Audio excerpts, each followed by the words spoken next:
Hello, সকলে কেমন আছেন? আশা করি সকলে অনেক অনেক ভালো আছেন।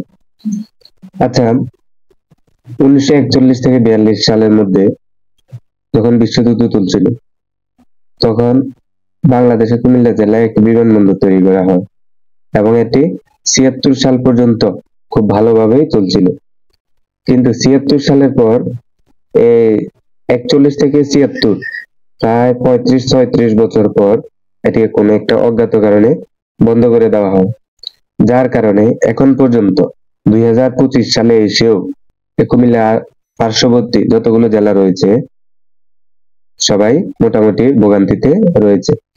কারণ আমাদের ব্যবসা বাণিজ্যিক ক্ষেত্রেও অনেকটাই পিছিয়ে রয়েছে এবং যারা প্রবাসে জীবন অতিবাহিত করছেন বা যারা প্রবাসে যাচ্ছেন তাদেরকেও বিড়ম্বনা করতে হচ্ছে।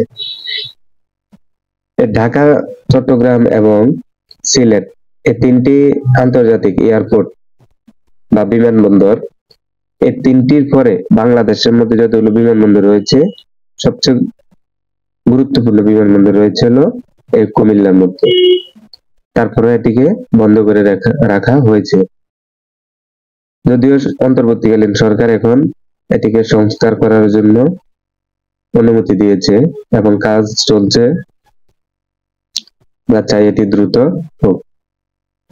এই কাজটা যদি দ্রুত হয় আমাদের বাণিজ্যিক দিক দিয়েও লাভ হবে এবং প্রবাসীরা যারা প্রবাসে যাওয়ার জন্য ঢাকা পাড়ি দিতে হচ্ছে, চট্টগ্রাম যেতে হচ্ছে, এখানে অনেক লং একটা জার্নি করতে হচ্ছে, যার কারণে প্রবাসীদের বিভিন্ন অসুবিধায় পড়তে হচ্ছে। তাই আমাদের এই প্রবাসীদের দুর্ভোগটা কাটাতে এবং ব্যবসা বাণিজ্যের দিক দিয়ে আমাদের কুমিল্লাতে আরো উন্নতি সাধন করার প্রয়োজনে আমাদের এই বিমানবন্দরটি প্রয়োজন এবং একটি বিভাগ তৈরি করার জন্য যতগুলো দপ্তর রয়েছে প্রায় সকল দপ্তরই কুমিল্লা জেলাতে রয়েছে।